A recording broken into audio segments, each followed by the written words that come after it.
Bonjour à tous, nous voici de retour à les réseaux sociaux, truckstop.fr. Vous connaissez aujourd'hui pour un test un peu particulier. Tout simplement, vous savez qu'on vous parle souvent de camions électriques, mais on oublie de parler de recharge. Et vous savez que c'est le point principal qui va coincer. Les camions électriques, ils sont là, tous les constructeurs savent le faire.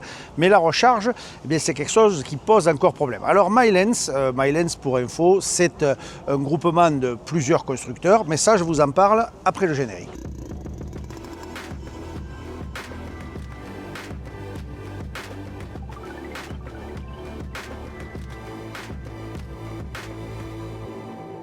Alors, si je suis là aujourd'hui, c'est pour faire un bout du tour qu'a organisé Milence. Milence, c'est qui? C'est donc Traton, Scania et MAN, Daimler Truck, donc Mercedes, et le groupe Volvo, donc Renault-Volvo. Ces trois gros piliers de l'industrie du camion se sont réunis tout simplement pour mettre en place des infrastructures de recharge, des stations dédiées aux camions. Vous le savez, dans plusieurs de nos essais, on a vu la galère que c'était, il fallait décrocher, aller sur des bancs de voiture. Bref, ce n'est pas viable et aujourd'hui, c'est en train tout ça de se structurer. Pour cette opération spéciale, on va faire Paris-Berlin. Alors moi, je vais faire la première étape qui nous mène de Paris à Genk et Genk jusqu'à Bruxelles, de façon à voir un peu ce que ça donne dans la vraie vie. Vous voyez, on est ici au nord de Paris, dans une toute nouvelle station Milence, et on va faire ce test terrain, ce test réalité, de façon à voir ce que c'est. Pour ma part, je vais prendre le volant d'un Volvo, mais ça, je vous en dis plus dans un instant.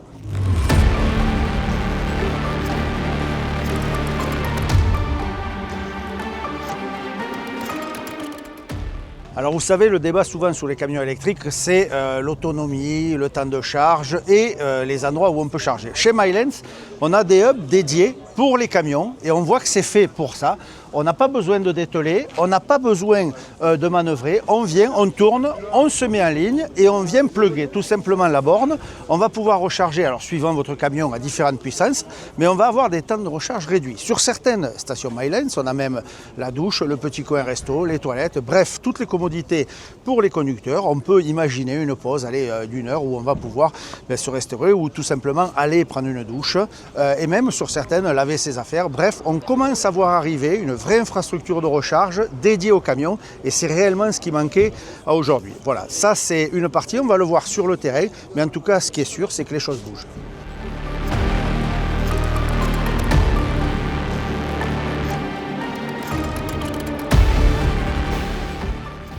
La charge, si vous vous posez encore des questions sur la charge, c'est plus simple que de mettre du gasoil et surtout, il n'y a pas l'odeur. Vous prenez une petite carte, ça c'est essentiel, oui, parce que c'est quand même celle qui va payer. On vient à l'écran, on suit les instructions, on clique, il va nous identifier et à partir de là, on va tout simplement prendre la prise et venir se brancher au camion.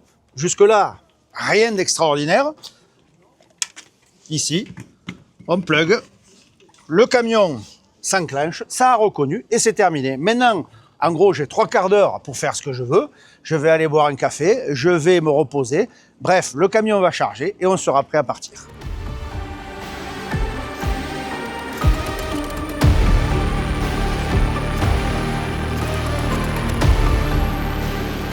Alors, mon camion du jour, c'est celui-là. La ligne, vous la connaissez, Volvo Aero, c'est sexy, il n'y a pas de problème. Version électrique, première génération. Je vous le dirai tout à l'heure au volant, je vous en dirai un peu plus parce qu'on vous a déjà dévoilé quelques scoops sur Truckstop, mais le plein est fait. Nous sommes à 100%, on va prendre le volant.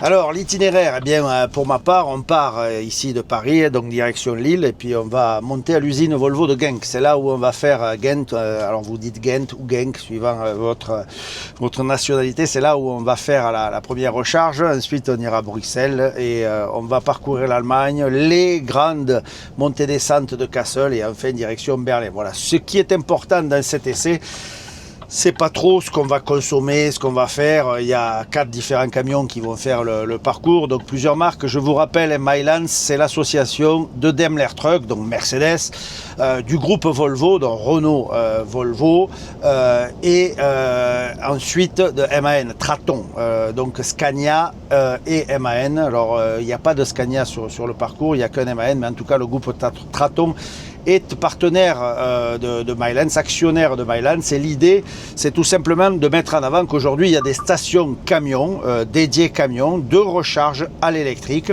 et c'est ça qui est important puisqu'on l'a vu dans différents essais que l'on a pu faire. Alors si sur notre parcours Occitanie aujourd'hui on a vu qu'en régional on arrive à faire une journée complète de boulot, le vrai problème c'est pour les grands routiers, et c'est pour ça que Milans et d'autres, parce qu'ils ne sont pas seuls, sont sur le coup pour essayer de monter des stations camions, tout simplement pour répondre à ce besoin d'itinérance. Ceux qui viennent recharger au dépôt, je dirais que c'est facile. La vraie question, c'est comment on recharge sur la route, et c'est ça qui revient souvent, et surtout en combien de temps et à quel prix, parce que là aussi la question du coût de la recharge c'est important. Milans amène des réponses. Alors les fournisseurs d'énergie également, EDF en France, enfin Enedis, parce qu'on ne dit pas EDF, Enedis est très actif, ils garantissent des prix de l'électricité à leurs clients en dépôt, mais il y a aussi un besoin d'infrastructure sur la route, et c'est là où la question se pose vraiment, et Milans répond à une de ces questions avec un maillage de plus en plus important. On vous donnera les détails, on va vous mettre la carte en incrustation, les stations disponibles, et ça évolue tous les jours. Rappelez-vous, lorsqu'on a fait un essai à l'époque emblématique avec Scania, on avait fait le marché de Saint-Charles à Perpignan, Rungis, et vous aviez vu la galère que c'était. Ben ça c'est il y a 2 ans, c'est pas si loin. Ben aujourd'hui tout ça a changé, parce que par exemple à Saint-Charles, devant le marché, vous avez une station Milans. Ça veut dire qu'en 3/4 d'heure, 1 heure, vous pouvez recharger votre camion, et à un prix accessible, pas à 90 centimes le kilowattheure comme on peut trouver sur l'autoroute, parce que ça aussi c'est important. L'électricité sur l'autoroute, c'est un peu comme le gasoil sur l'autoroute. Bon, d'autant plus en ce moment, le gasoil, n'en parlons pas, les prix explosent. Ne nous faisons pas non plus trop d'illusions. Certains nous diront, mais là maintenant ça vaut le coup l'électricité. Ça vaut le coup jusqu'à quand? On peut se poser des questions. En revanche, quand vous avez un abonnement avec un prix de l'électricité garanti, vous pouvez voir sur le long terme. Et c'est peut-être ça, la vision sur le long terme, qui fera accélérer les choses.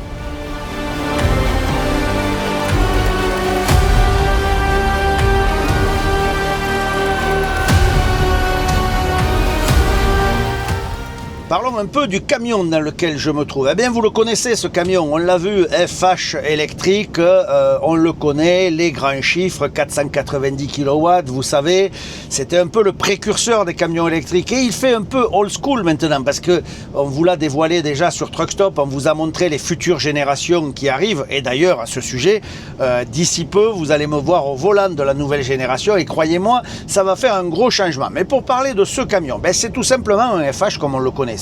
Et si on schématise un peu tout ça, on a retiré le moteur thermique, on est venu y coller 3 moteurs électriques, 490 kW, donc juste pour vous donner une idée, ça fait quand même 666 chevaux. Donc autant dire que quand vous appuyez sur la pédale, ça fonctionne. À ça, on les a accolés à la iShift. La iShift 12 rapports, la boîte de vitesse que vous connaissez, que vous avez tous sur vos FH ou même sur les Renault. C'est des chaînes cinématiques similaires. Donc c'est un camion électrique de première génération.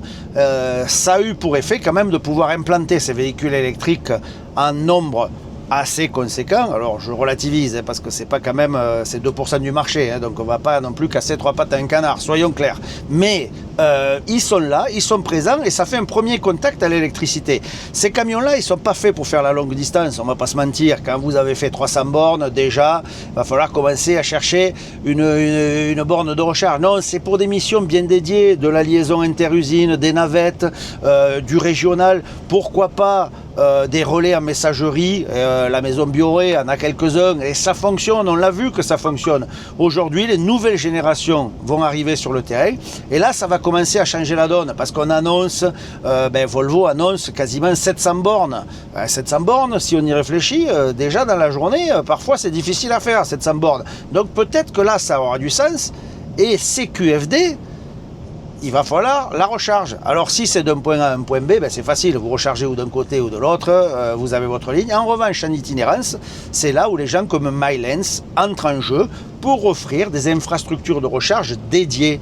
Et c'est bien ça, et dédiées avec des capacités de recharge aussi intéressantes. Alors attention, sur ce Volvo-là, première génération, vous n'allez pas y mettre 400 kWh dans le cornet, parce que le tuyau, il est limité et le camion ne va pas le prendre. Donc, oubliez. En revanche, les stations Milence, elles vont distribuer, alors elles distribuent déjà du 350, 400 kg, ça c'est sans problème. Mais le futur, on parle de 700 kW avec le méga charger, les gros chargeurs. Et là, avec les méga chargeurs, et les nouveaux Volvo vont accepter ça, jusqu'à 700 kW de capacité de recharge, vous allez faire le plein en 3/4 d'heure, voire un peu moins. Et là, ça commence à devenir intéressant. Parce que rester coincé à la borne pendant 2 plombes, on est d'accord, le modèle économique, il est difficile à trouver. En revanche, sur demi-heure pour du biberonnage, sur 3/4 d'heure, sur le temps d'une coupure, là, ça commence à devenir intéressant. Reste l'acceptabilité, et ça on va parler dans un moment, parce que vous êtes encore nombreux à être réfractaires, mais c'est peut-être parce que vous n'avez jamais essayé.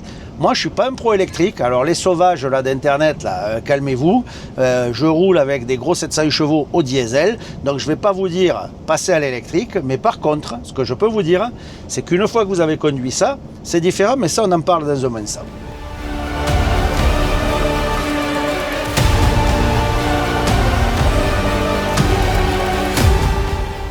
Alors parlons acceptabilité de ce camion. Quand j'entends par ce terme, c'est comment vous allez accepter, et vos commentaires le prouvent. Dès qu'on poste un truc sur l'électrique, j'ai une partie d'entre vous que je respecte, qui sont catégoriques, et je veux pas de ta merde, et de Dyson et machin. Alors d'ailleurs, vous pourriez pour certains le dire avec un peu plus de finesse, ça serait peut-être un peu moins comme si on jetait un caillou dans l'eau, parce que vous pouvez dire ce que vous voulez, l'avancée technologique elle va être là. Je ne sais pas ce qu'on a dit quand on est passé des chevaux avec des charrettes au premier véhicule. Il y avait sûrement des gens qui étaient contre aussi. 100 ans après, on s'aperçoit que ça a changé. Le camion électrique, ça fait 5 ans qu'on en parle. Ça ne fait pas non plus des plombes. Et on n'en est qu'au début, soyons clairs. Alors moi, perso, je ne crois pas au tout électrique. Parce qu'autrement, je ne sais pas déjà comment on va avoir l'électricité. Donc ce débat-là, on peut l'avoir. Mais il faut rester avec des actions constructives, ou en tout cas des raisonnements constructifs. On peut être contre l'électrique. Moi, le premier, j'en ai pas dans ma boîte, parce que mon activité ne s'y prête pas. Mais sur certaines activités, il y a aussi une question de TCO, le Total Cost of Ownership, le coût d'exploitation du camion. Et quand on voit du gasoil aujourd'hui à bientôt 3 €, on peut aussi se poser cette question. Je veux dire, on peut quand même revoir l'infrastructure. En France, on a une chance. L'électricité n'est pas trop chère. On a même l'électricité la moins chère d'Europe. Alors, tout ça parce que on a du nucléaire. Vous savez, nos gouvernements, pendant des années, nous ont dit qu'il faut sortir du nucléaire, etc. Bon, là, maintenant, il faut marche arrière. C'est les mêmes, d'ailleurs, qui nous ont dit qu'il fallait sortir du nucléaire. Bon, maintenant, on est à fond dans le nucléaire. Il faut même construire des nouvelles centrales. Tout ça parce que ça nous permet de l'avoir de l'électricité en quantité et verte, puisqu'elle n'a pas de CO2. Alors, de là à dire que le nucléaire, c'est écolo, je ne sais pas, le grand écart est un peu important, mais je ne suis pas là pour vous parler politique. Je suis là pour vous parler de camions et de technique et de faisabilité. En tout cas, ce qui est sûr, moi je peux vous dire que même si je suis un diesel addict, et je m'en cache pas, alors je roule au HVO, merci notre partenaire, on roule au HVO, je ne vais pas citer de marque, autrement je devrais les citer tous, mais ils sont nombreux, tiens allez, je vais en dire quelques-uns, Total, Bolloré, Altenz, vous avez le choix aujourd'hui, et le HVO est d'ailleurs même disponible en station. Je suis un peu plus sceptique sur le B100 parce que ça c'est plus de la politique franco-française, mais ça existe aussi, donc il faut en parler. Le diesel vert, ça existe et c'est peut-être pas encore assez diffusé. Mais ça c'est une autre question, mais je peux vous dire que même en étant un diesel addict, je suis obligé de reconnaître qu'au volant de ces camions électriques, on y prend quand même du plaisir. Alors c'est vrai, vous n'avez plus le ronronnement du moteur. Alors moi je roule perso en gros V8, vous chercherez la marque, vous devrez trouver assez facilement. Mais là je n'ai pas le ronronnement du V8. Mais soit dit en passant, sur autoroute à 90, le ronronnement du V8, vous ne l'entendez pas non plus, parce que les cabines elles sont hyper insonorisées. Donc il faut tout relativiser. Et si c'est que ça, je pense que le constructeur, comme sur les Porsche et compagnie, vous pouvez mettre un petit bouton et ça fera le ronron aussi. Ça c'est que du détail. Il faut voir l'exploitation et la faisabilité du truc. Mais une chose est sûre, c'est qu'au volant, on ne peut pas dire qu'on n'y prend pas de plaisir parce qu'il y a de la puissance, il y a du couple, c'est linéaire, on n'a plus ces ruptures de charge dans les côtes et soyons clairs, soyons un minimum fair play. Sur autoroute, quand vous êtes à 90, que vous ayez un moteur diesel, un moteur au gaz ou un moteur électrique, ça fait la même chose. Ne fallait pas me raconter d'histoire. Et on y passe, pour certains, 80% de notre temps sur l'autoroute à 90. Donc, de là à crier et à dire c'est de la merde, etc., ok, déchaînez-vous. Mais soyons un minimum objectifs. Moi, je ne vous dis pas, on va tous rouler à l'électrique. En revanche, ce qui est sûr, c'est qu'aujourd'hui, ça représente 2%. Et je pense que dans les prochaines années, on va monter à 5%, à 10%, à 20%, peut-être à 30%, et peut-être même un jour à 50%. Restera à pouvoir charger ses camions, à avoir l'électricité. Et c'est là que les Milence, les charges en dépôt, peut-être quand vous allez décharger chez votre client et que vous plantez 1 heure, eh bien peut-être que s'il y a des toits en photovoltaïque, on va pouvoir se rebrancher. Tout ça, on le saura dans le futur. On n'en est qu'au début de toutes ces technologies. On parle aussi beaucoup d'hydrogène, on parle de beaucoup de choses. Je pense que les 10 années à venir, elles vont être passionnantes parce qu'il va y avoir beaucoup de changements. Mais une chose est sûre, c'est que lorsqu'on parle d'électrique, c'est pas le futur, c'est bel et bien le présent. Et plus ça va, plus ça devient une réalité. Et une réalité facile à aborder. Et c'est ce que veut démontrer Milence avec ce Paris-Berlin.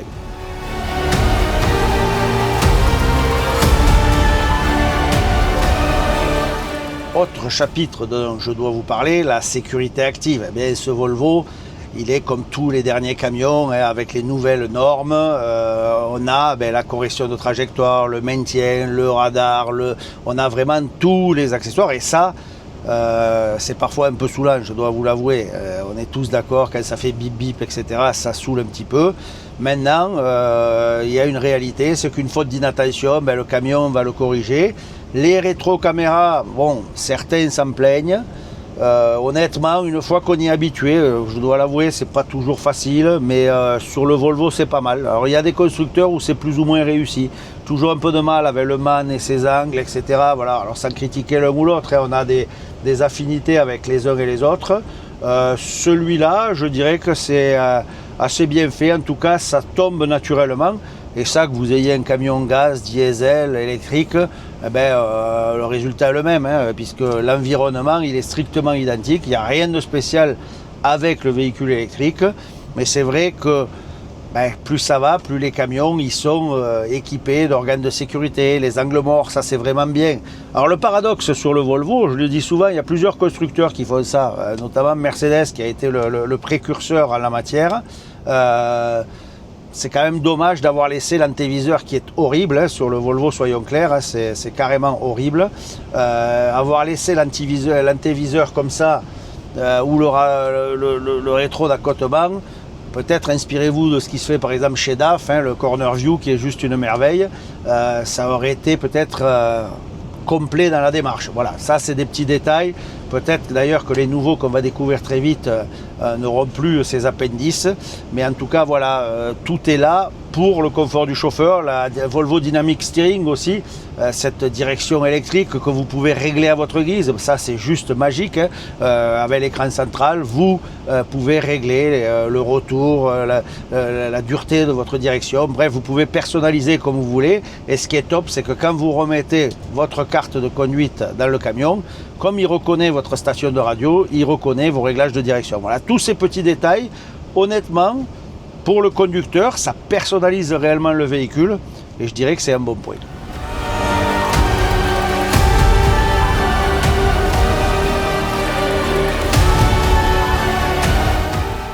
Quelques mots sur le club Truckstop. Alors vous savez, truckstop.fr, c'est un site internet, c'est également l'application. Vous pouvez la télécharger sur vos portables, vos tablettes.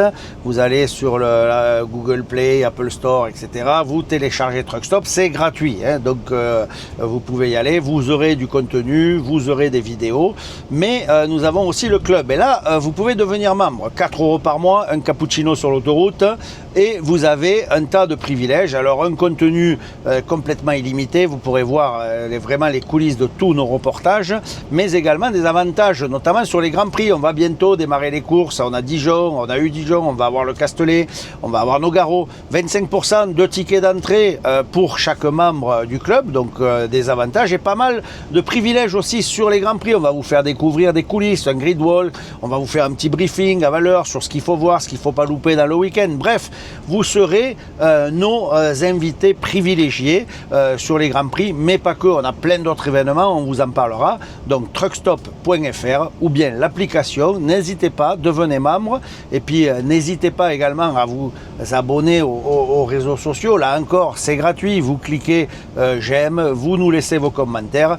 Et si vous avez des idées de reportage, là encore, n'hésitez pas. Vous avez vu chez Truckstop, on fait pas mal de nouveautés. On vient un peu casser les codes, on amène des nouvelles rubriques, on découvre des nouveaux univers et on ira vous rencontrer. On a également les rendez-vous dans les restos routiers. On sera très bientôt, notamment à Miramas ou d'autres. On sera à vos côtés sur le terrain parce que c'est ça l'ADN de Truckstop, faire remonter cette passion du camion, de cet univers du camion, pas juste entre le siège et le volant pour tous les autres. Et d'ailleurs, certains de vos commentaires font très plaisir. Si on a 2-3 rageux, je rassure, on a quand même beaucoup plus de gens qui sont contents et qui nous félicitent pour ce nouveau média, ce nouveau type de média. C'est vrai, ça n'existait pas jusqu'à présent. Eh bien, espérons que ça va continuer longtemps. En tout cas, truckstop.fr, c'est votre point d'entrée, c'est votre club et c'est pour vous que nous le faisons.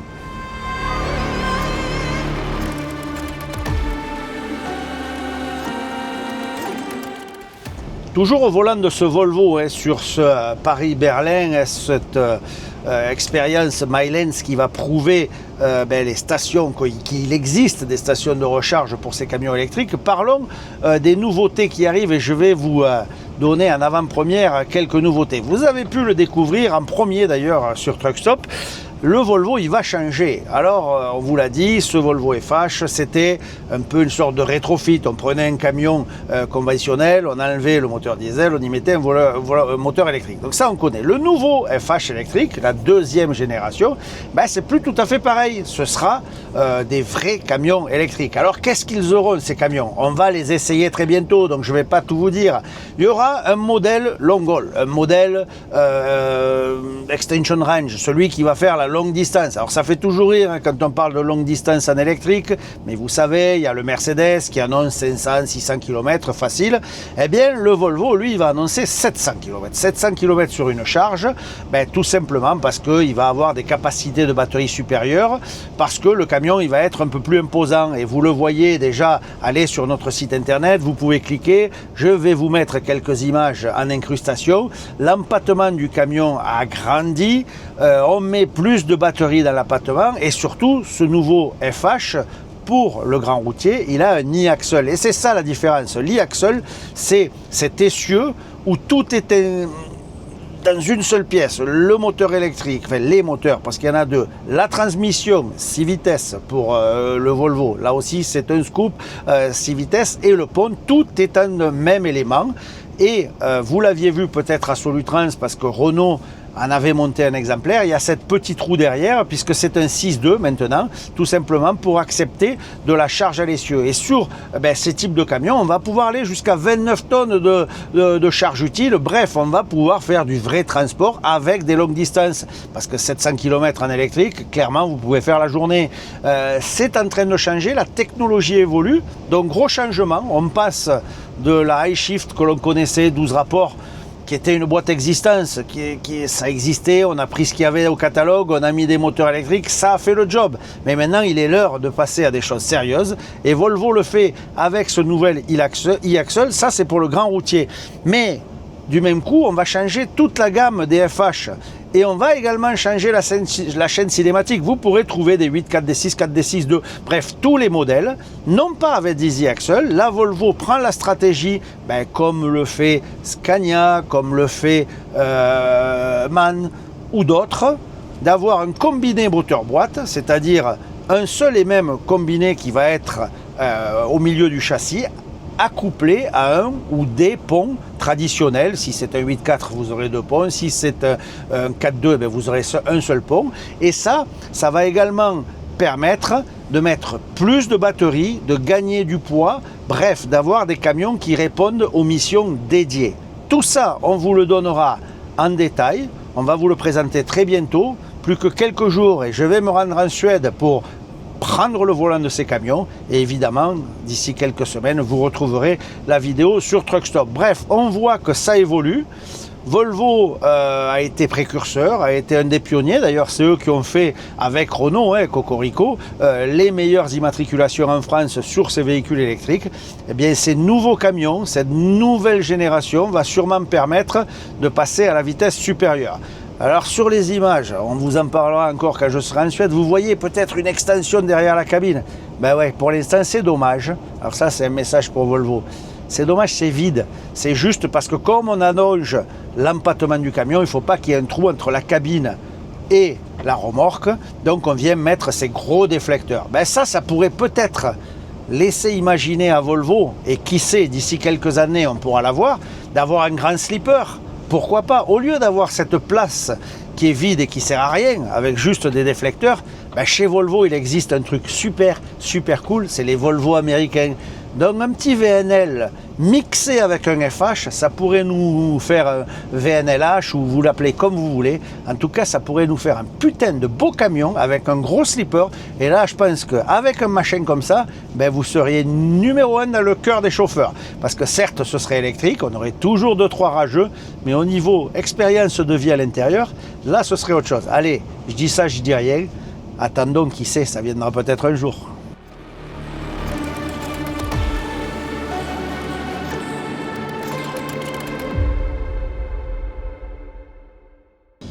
Je profite de ces instants sur la route vers la Belgique, ce fameux Paris-Berlin que nous faisons grâce à Milence, la preuve que les stations de recharge électrique se développent, pour parler un peu technique. Et pour parler technique, justement, de ces Volvo électriques. Alors vous savez, il y a celui-là dont on a parlé, mais il y a les autres, ceux qui arrivent. On vous les a présentés en avant-première sur Truckstop, vous avez pu les découvrir. Dans quelques jours, je vais aller les conduire en Suède. Les grandes lignes, pour faire simple, ici, vous savez, c'était une base connue, on avait un pont connu, une iShift, on y collait 3 moteurs électriques et clac, ça vous faisait un camion électrique. Les nouveaux, ça va pas être ça. Ça va être des camions conçus électriques. Premier gros changement, vous l'aviez aperçu à Solutrans chez Renault. Renault Volvo, c'est la même chose. L'apparition de l'e-Axle. Ça, ce sera le Volvo pour la longue distance. Et on annonce 700 km d'autonomie. Donc, autant dire que ça va commencer à causer. L'e-Axle, c'est quoi? C'est un essieu moteur dans lequel tout est groupé. 2 moteurs électriques, la transmission à 6 rapports, ça c'est important parce que Volvo choisit une stratégie avec un peu plus de rapports, et l'essieu moteur. Bref, un ensemble complet. Donc ça permet d'avoir plus de capacité de stockage de batterie, donc d'embarquer plus de batterie, donc d'augmenter la distance. Le problème de ces e-Axle, c'est la charge à l'essieu. Et c'est pour ça que vous voyez sur les petites images que je vous incruste, il y a un petit 3e essieu derrière, puisqu'on transforme le tracteur en 6.2. Et ça permet d'être bon à la charge à l'essieu. Et sur certains modèles, suivant le nombre de packs de batterie que vous aurez, vous pourrez monter jusqu'à 29 tonnes de charge utile. Donc autant dire que ça règle pas mal de problèmes.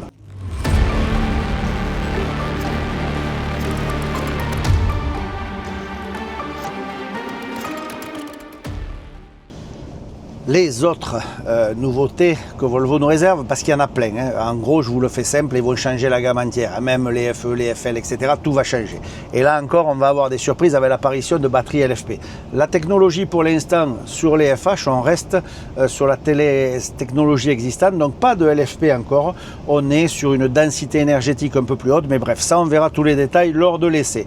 Les autres Volvo électriques, les nouveautés de cette fameuse gamme que nous allons essayer très bientôt et que vous donc allez découvrir de près.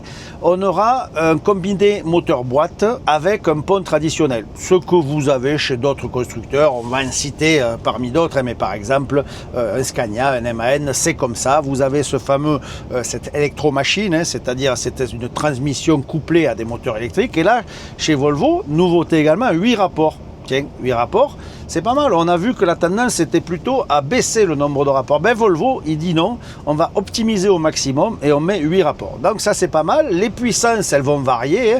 Il y aura plein de puissances. Donc on parle toujours en kilowattheure. On aura du 420, on aura du 460, on aura bref un échantillon de puissance. Mais attention, 420 kWh, vous multipliez par un 36 pour avoir les chevaux. Donc vous allez voir, au bout du compte, ça va nous faire des camions à 600 chevaux sans aucun problème. Et on le sait en électrique, ça ne veut plus dire grand-chose parce que le couple, la puissance, c'est lissé, c'est linéaire et ça donne une sensation totalement différente. Rappelez-vous, dans des essais que vous pourrez vous retrouver sur truckstop.fr, on a décollé avec Scania du 94 tonnes, 3 semis en rien de temps et c'est linéaire et tu n'as pas l'impression. Donc tout ça, ce sont des nouveautés. Chez Volvo, donc, 2 stratégies. L'e-axle pour le long courrier, pour celui qui va aller loin, et le combiné moteur-boîte avec un pont traditionnel pour les autres. Ceux qui font du national également, qui n'ont pas besoin forcément d'une capacité énorme, des gabarits de camion comme l'on connaît, mais nouveauté, on ne sera plus du tout sur la chaîne cinématique actuelle. Les moteurs, les 3 moteurs combinés à l'Eichstief, on oublie. On a des vrais combinés moteur-boîte dédiés électriques avec pour premier intérêt une consommation réduite. Ce ne sera plus une adaptation d'un véhicule existant, ce sera de véritables camions électriques qui sont nés comme ça. Et bien ça, évidemment, la consommation va réduire et donc le rayon d'action augmenter. On voit qu'on est au début, on est en pleine transition. En l'espace de 3, 4, 5 ans, on a déjà eu la première révolution et je pense qu'on n'en est qu'au début parce que ça va aller très vite, les batteries aussi vont s'améliorer. Bref, on sera peut-être de moins en moins réfractaire à cette électricité. Une fois de plus, je ne vous dis pas que ça fera tous les jobs, on le voit, on vous l'a annoncé également, Volvo travaille d'ores et déjà sur des moteurs à combustion interne alimentés avec l'hydrogène, donc zéro émission. Il y a plein d'autres choses, on a vu que l'hydrogène sert aussi sur le self-fuel, les piles à combustible pour faire des véhicules électriques. Il y a le gasoil synthétique, le HVO, le B100, bref, il y a tellement de choses qui vont évoluer. En tout cas, on va aller vers le zéro émission le plus vite possible.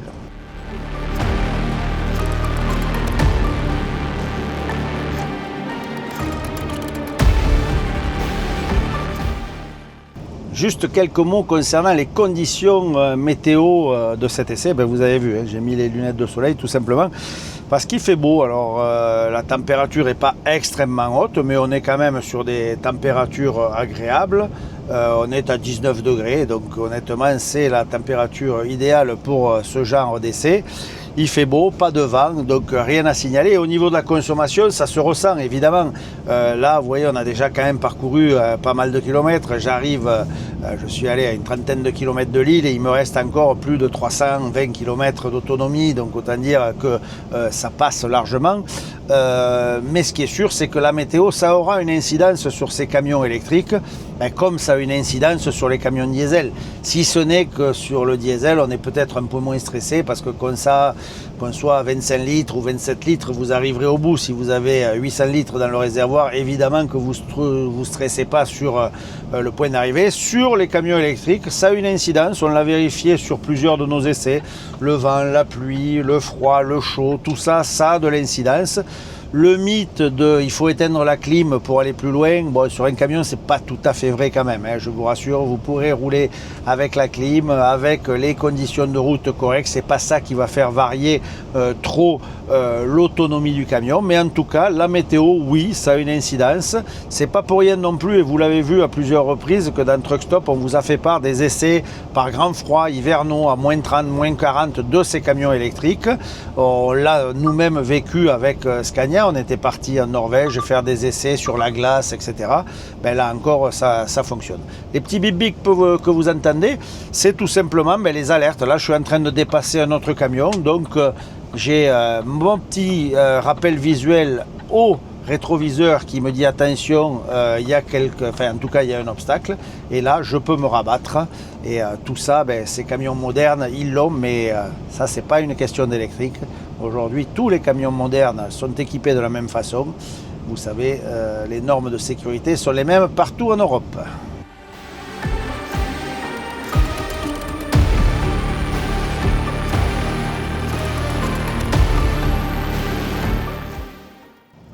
Quelques mots sur notre itinéraire. Je suis avec Jonas, mon démonstrateur suédois. Vous le connaissez, Jonas, vous l'avez déjà vu sur certaines de nos vidéos. C'est le démonstrateur de chez Volvo Suède qui nous a amené ce camion ici en France, puis en Belgique et en Allemagne. Juste pour vous faire un état des lieux. Alors on ne va pas vous mentir, on n'est pas 40 tonnes, on est plus aux alentours de 30 tonnes. Le but du jeu n'étant pas de faire des records de consommation, mais plutôt de voir ce que ça donne sur ces longues distances. Et je m'aperçois que les chiffres ils sont bons et je le vois, ça laisse glisser, ça roule. C'est vrai que, on l'a dit, il y a moins d'éléments mécaniques en mouvement, donc même si on est sur le plat, ça glisse énormément. Donc on profite énormément de cette roue libre de l'EcoRoll, et ça c'est plutôt pas mal. Et pour compléter ces dires, je regarde mon tableau et ça c'est vraiment bien chez Volvo et je le critique sur certains où on n'a pas assez d'informations. Sur le Volvo on a de l'information. Là je suis à 86 kWh au 100 km, donc c'est vraiment bon. J'ai consommé, je suis à 216 km déjà effectués, vous voyez il m'en reste plus de 250 encore en capacité potentielle, donc j'ai largement la marge. J'ai consommé 209 kWh, mais je n'ai récupéré que 22 kWh. Pourquoi? Parce que je suis sur l'autoroute dans le nord de la France, je suis sur le plat, donc je récupère pas énormément. J'aurais été dans les Alpes, je me serais servi du ralentisseur, en tout cas du commodo du ralentisseur, j'aurais pu recharger mes batteries. C'est ça la particularité de l'électrique, mais ici, sur le Volvo, j'ai réellement toutes les informations. Ma vitesse moyenne, 86 km/h, c'est pas mal, on a traversé l'île, on a ralenti, etc. J'ai une vitesse moyenne à 86, je dirais que ce sont des bons scores. On ne cherche pas à faire un record de consommation, je roule à 88, 90, ça dépend des fois. Je suis le trafic, ça roule pas mal, hein, vous le savez, la E1, elle est quand même très fréquentée. Là, c'est un peu plus calme, je suis en Belgique sur la E403, je remonte vers Genk. Là, c'est plus cool, on va dire, mais en tout cas, je vois que le relief plat n'est pas forcément à l'avantage du camion électrique puisqu'on ne régénère pas beaucoup. Pour exemple, j'ai parcouru quasiment 220 km et je n'ai régénéré que 22 kWh. Voilà, ça ce sont des chiffres concrets et ça Volvo les donne alors que Mercedes, Scania ou les autres, on va vous donner des pourcentages, etc. Donc on n'a pas vraiment notion de ce qu'on gagne, de ce qu'on utilise, de ce qu'on récupère. Bref. Chez Volvo, j'espère que sur la nouvelle génération, ce sera comme ça, parce que sur celle-là, c'est plutôt vraiment bien.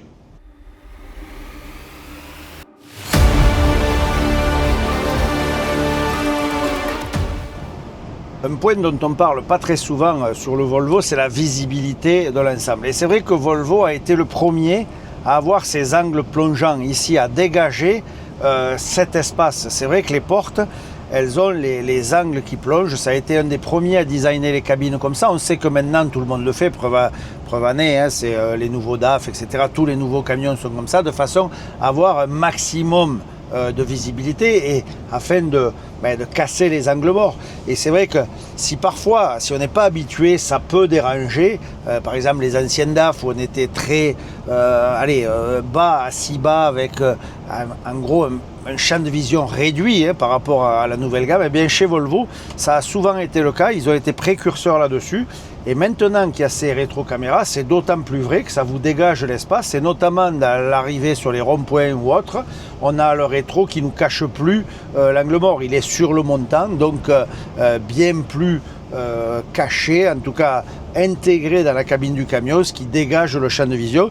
Et ça, c'est plutôt un bon point. Voilà. Donc, alors certains, on en voit avec le pied en haut, ça, c'est peut-être à revoir. Mais en tout cas, dans une utilisation normale, c'est vrai que c'est ergonomique, même si l'écran central, soyons clairs, a été rajouté après, pas sur la concept d'origine, donc il est beaucoup moins intégré que sur les nouveaux camions. Je pense que les générations à venir, elles vont évoluer différemment, mais en tout cas, niveau champ de vision, avec ces rétrocaméras, c'est vrai qu'on a une vision panoramique et ça, c'est plutôt niveau sécurité, un bon point. On sait que la sécurité pour Volvo, c'est dans l'ADN, donc on peut cocher la case réussie.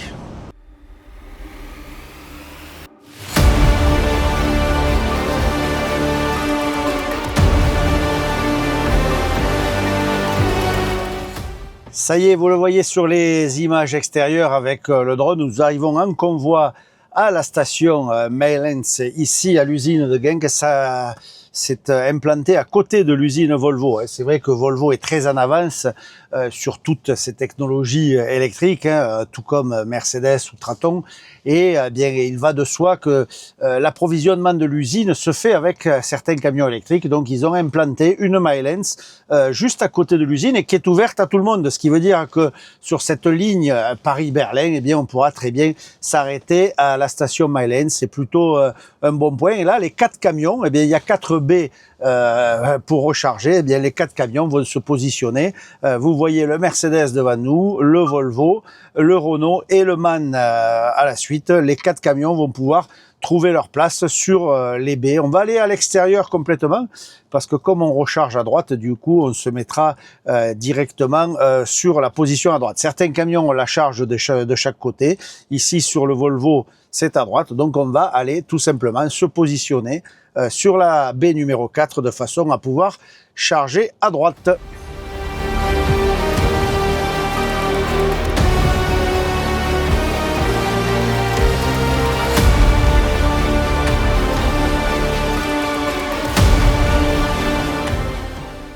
Allez, ça y est, on est en position. La station Milence à côté, juste, je vous l'ai dit à l'instant, de l'usine Volvo, elle est toute neuve. On voit que ça vient juste d'être terminé. Il y a 4 baies de charge. Donc nos 4 camions du convoi, ça tombe bien, peuvent charger.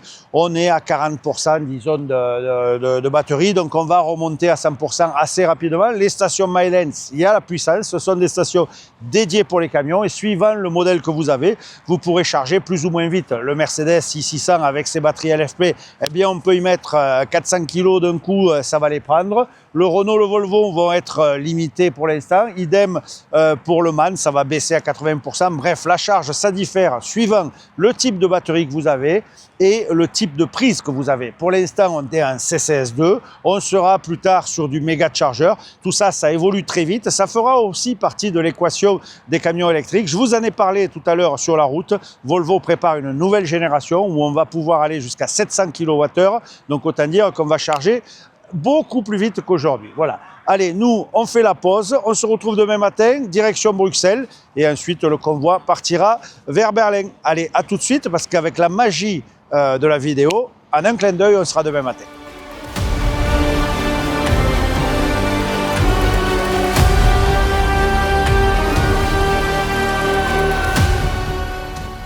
Allez, magie, je vous ai dit, hop, magie de la technique. Nous sommes le lendemain matin, 6 h du matin, et nous allons partir vers Bruxelles. Parce que ce tour, pour montrer eh bien,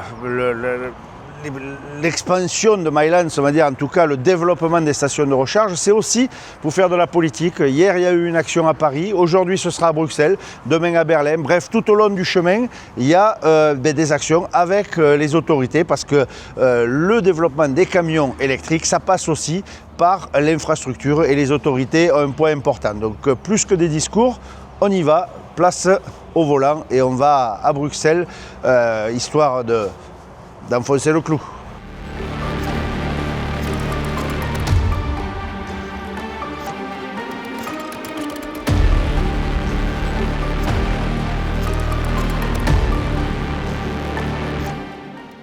Allez, pour cette deuxième journée, vous voyez, on attaque avec une météo clémente et c'est vrai que on est dans la banlieue, enfin en tout cas aux approches de Bruxelles et on a un enchaînement de ronds-points, sorties, rentrées, de voies rapides.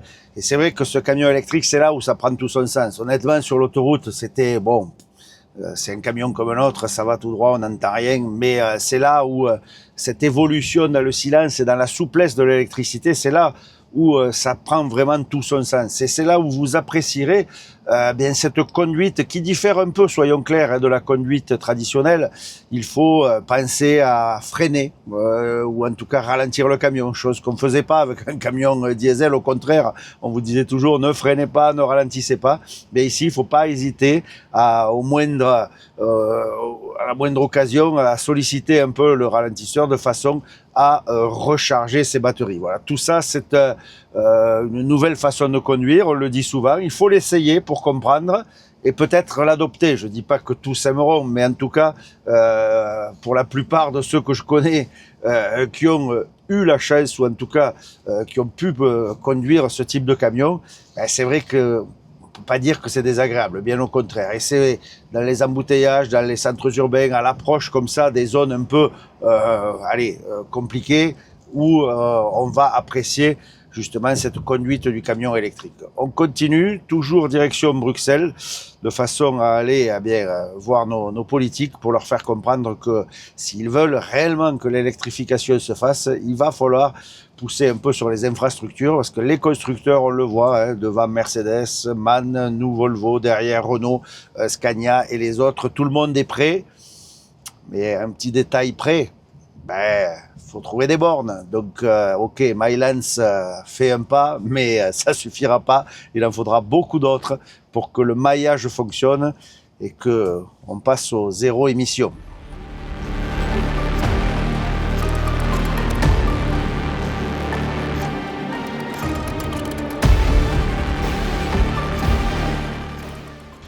Un point auquel je pense et auquel on ne pense pas forcément avec ces véhicules électriques. Nous sommes à l'approche de Bruxelles, donc évidemment, comme toutes les grandes agglomérations, le trafic matinal est quelque peu chargé, voire même arrêté. Bruxelles n'a rien à envier à Paris ou d'autres grandes villes. On ne consomme rien. Je le vois à mon indication.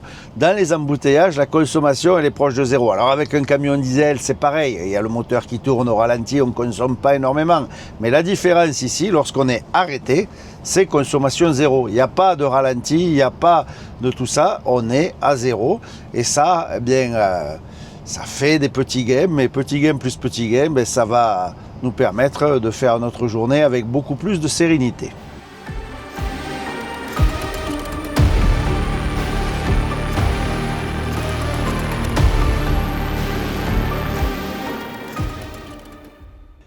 Alors les coulisses toujours de ce road trip Paris-Berlin, je peux vous dire que faire de la politique, il faut quand même de la patience, parce qu'aller au centre-ville de Bruxelles pour rencontrer les autorités, comment vous dire, le matin, on a eu beau partir à 6 heures du mat, ça suffit pas. On est dans les bouchons depuis maintenant plus de 2 heures. Je crois que Bruxelles, c'est un peu comme Paris, comme toutes les grandes villes en Europe. De la patience, il faut de la patience.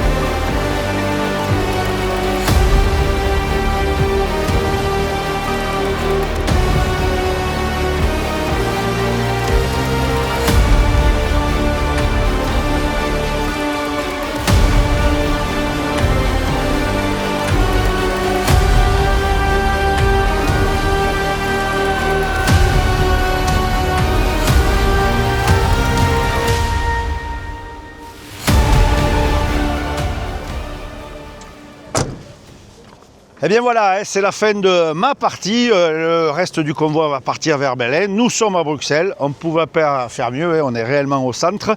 Et pour rencontrer les politiques. Pourquoi Bruxelles? Parce que c'est le centre de l'Europe.